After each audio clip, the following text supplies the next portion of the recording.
Hello, and welcome to another episode of The Heart of CX. I'm Joanna Palmer, and with me is Max Ball. Hey, Max, Happy New Year. Happy New Year, Joanna. How was your holiday? It was great. How about yours? Mine was nice. Lots of family, got a little bit of rest, and now I'm ready for the new year. Oh, awesome. Awesome. Yep. Our family went and traveled and definitely ready for the new year and what it has to bring. So I thought it'd be good today to reflect on 2021 and talk a little bit about some predictions for 2022. Love it. Love it. Yeah, I think that's a great idea. Why don't okay, so what's your first thing you'll remember about 2021? So 2021, of course, digital was a big theme. Thinking about the beginning of 2021, going into year two of COVID, working remotely, working from anywhere. And so digital in the contact center really was one of the themes that certainly was predominant here within the So last year. so you spend a lot of time talking to a lot of different customers. Did you see a lot of adoption of digital channels, or are you thinking more cloud and just moving to the cloud and agents being able to be less isolated because of digital tools? Yeah, so I think really both. What's really interesting is I think companies realized that 2020 and COVID was not a short term impact, but a longer term impact. So 2021 was that year of how do we make work from anywhere sustainable? And so definitely moving to the cloud was one of those themes. We certainly saw a lot of customers and a lot of companies looking to invest in cloud and transforming their contact center and then leveraging that cloud infrastructure to really enable innovation and change, which really brought the conversation and implementation of additional digital channels. What did you see, Max? You know, I really like that as a starting point for this because I saw something similar to that, and I don't have numbers, but I know cloud contact center sales just exploded, especially the first half of the year. I mean, I know at Ring Central we were blowing it out when I was there, and Five9's numbers that are reported were over the top. And there was such a move to the cloud, and I think a lot of that was just what you said. Okay, we're gonna be home for a while. We need to do this, but I do really believe there's an inflection point that happened last year. And that is the cloud contact center no longer is a better way to do what you did on premises. With AI and with digital and just the ease of implementation and integration, people are starting to do things that you just couldn't practically do with a premises-based system. So I feel like 2021 is the year where cloud contact centers went from a better way to do what we've always been doing to a new way to do something new. So that's certainly interesting, and I agree that cloud contact center is definitely an enabler, and we did see a lot of additional innovations, especially with AI. I feel like AI just took off this last year, and it's not.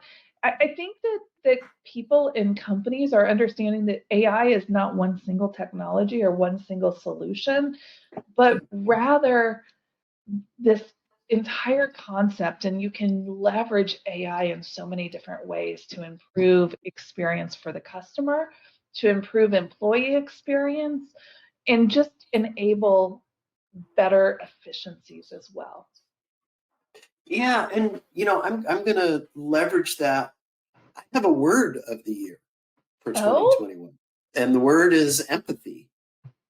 And it's actually part of it is the byproduct of AI, which in situations where people have actually deployed better chatbots, they're taking a lot of the easy stuff away. mhm. So more and more, what happens is you get the really hard calls. And so empathy actually goes two ways. There's a really interesting article by the New York Times the other day about, just pandemic, how nightmarish we've all become because of the pandemic and how upset everyone is. And there were 5,700 some odd passenger out of control issues in 20, I don't know the exact time frame, but over the course of a year, 4,000 of which had to do with masks. And so when people call contact centers now, they're not nice. And so the empathy, the issues are harder, the people are crabbier, and in a lot of cases the stakes are higher because somebody lost their job or something like that. And so it's empathy for the customer, but it's also for the agent because they're spending all day just on these horrid, awful calls. So it's interesting you say that. And speaking in a couple of different roundtables here over the course of the last 6 months, contact center leaders are definitely identifying the emotional baggage that is coming along with being a contact center agent. So much so that part of the training and onboarding now is psychology based, how to deal with the extra emotional baggage that agents are getting thrown at them. And a lot of agents are saying, why am I a contact center agent? I can get paid just as much for flipping burgers right as I can of being this emotional punching bag for customers who have a lot of psychological baggage right now. It's not an easy job. No, And I agree, and it's gotten a lot harder.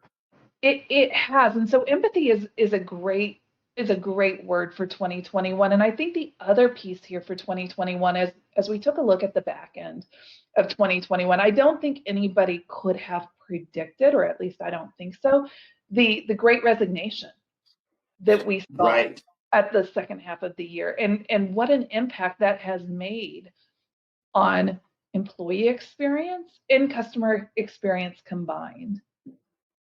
Yeah, and my goodness, when the average turnover is 30% and it's suddenly going up 20+%, that's just so painful to have to. And you're hunting for people in a moment where they're like, "Oh, to heck with it, I'm going to go flip burgers," or I want to do something radically different. And there's just an empowerment of the labor force that we haven't seen in, I don't know, since the invention of the union or something like that, a very long time.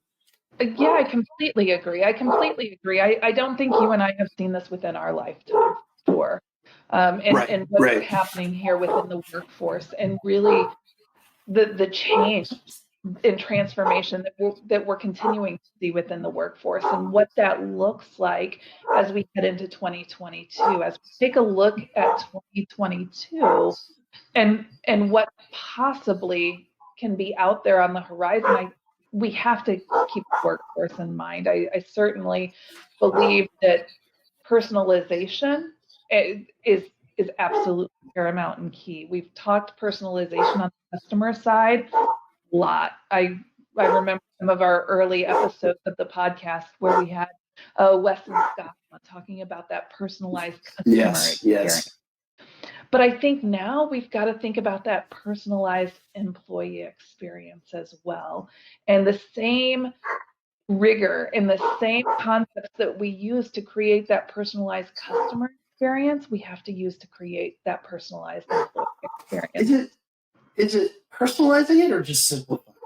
I mean, it would be enough if I didn't have to go through 5 apps to get the answer to one question, but are you thinking kind of broader and better? And what does the personalized agent experience look like? Yeah, so certainly simplification is one aspect, but I really think with what we're seeing today, with 5 different generations all working in the workforce, what the boomer wants is different than what Gen Z wants.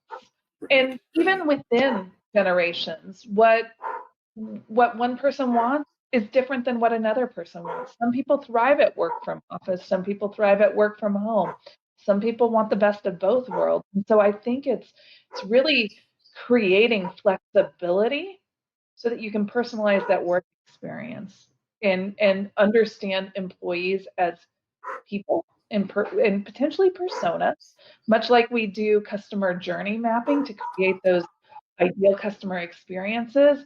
I see us moving to employee personas and employee experience mapping to create those optimized employee experiences Yeah, here in 2022.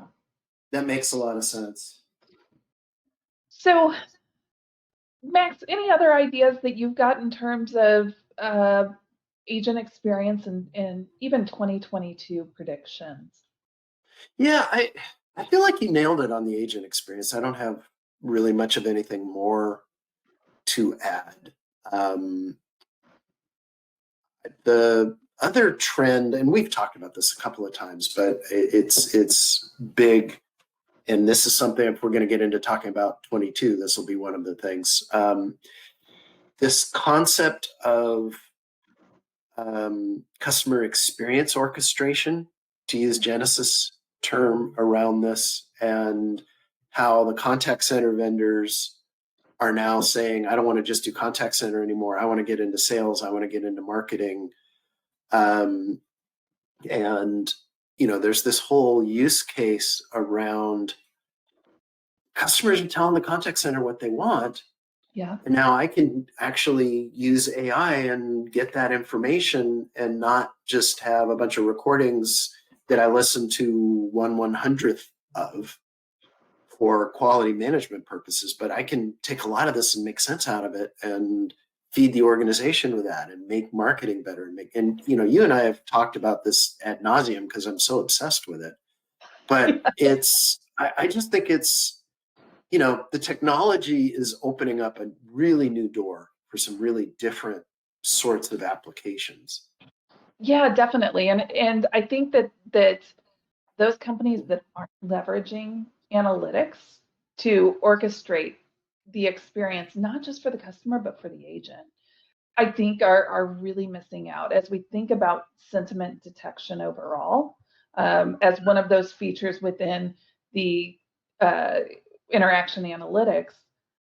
Think about what we can find out, not just about that customer journey and what's frustrating the customer as well as delighting the customer, but also being able to identify what agents are frustrated, whether it's a trend or Right, whether it's a right. one-off situation. And then being able to provide that needed support, whether it's coaching, whether it's additional career development for the agents as well.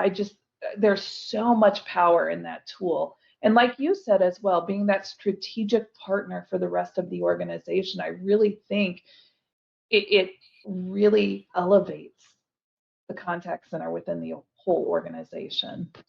Yeah. And, there's so many things. You've got me on more the agent management side of this now. There's so many things that the company can do. I mean, think how nice, how powerful it is, especially working from home, to know that, Joanna, you just had an awful call. And I can see that the sentiment on both sides was bad. Mm-hmm. And, I may go in and look and make sure it wasn't bad because you did something bad to tee the person off, but you need a break. Can I now, reach out to you and say, hey, looks like things have been kind of rough today. Do you want 15 minutes?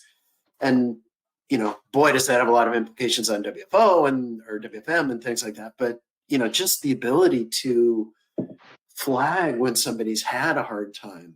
And what when we were back on the empathy idea, what a way to show empathy to the agents to say, that was hard, wasn't it?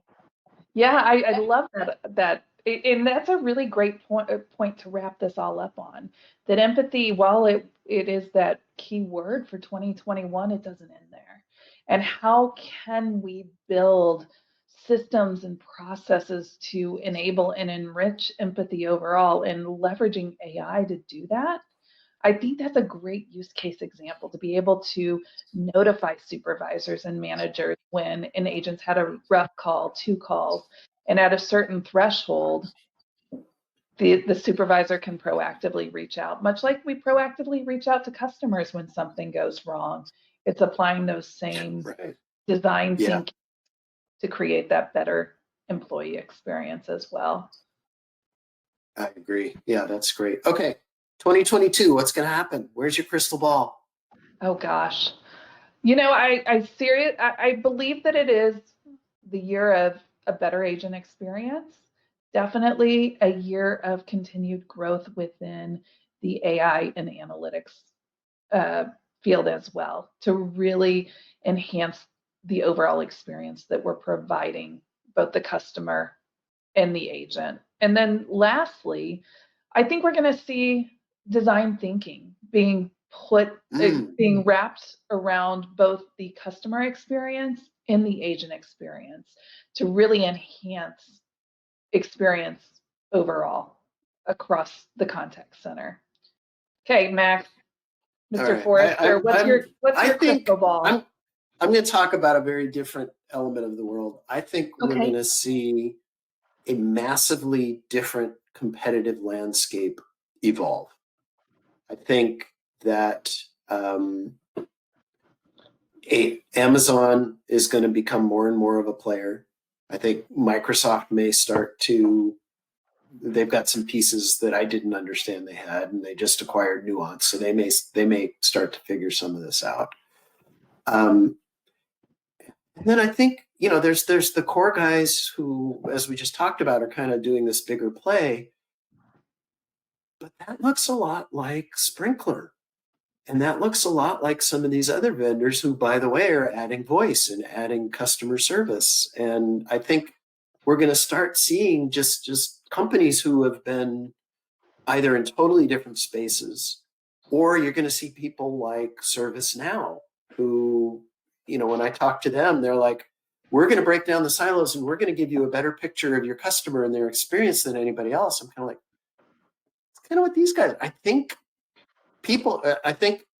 we're going to move. I think 2020 will probably be the year of co-opetition, because nobody will be strong enough to really move out of their roots with these things yet.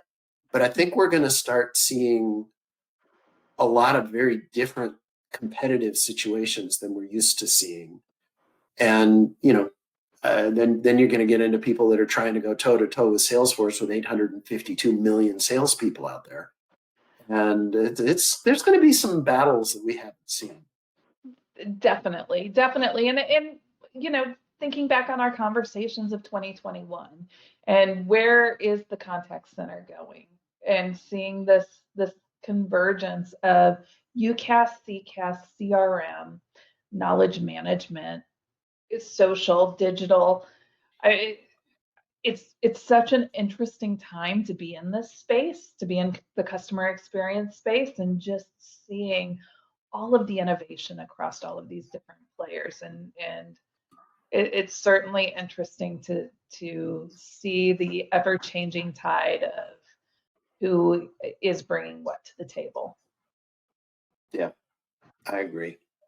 The only other potential is the economy hits a really rocky point, and suddenly it's all about chatbot jail, and everybody's out to save a buck, and the Great Resignation goes away because nobody can get a job, and everything gets derailed. And let's just hope we don't see anything like that. Max Ball, we cannot close we podcast on doom and gloom.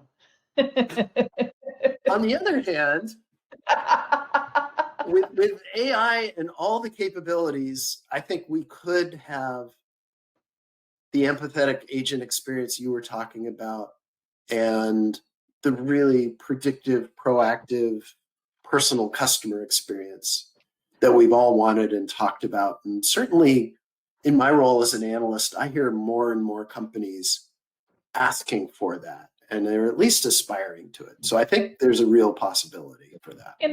And I would hope that what we learned from the 90s, from the early 2000s, is that chatbot jail, IVR jail, not getting to an agent, creating this customer friction isn't going to win the game long term.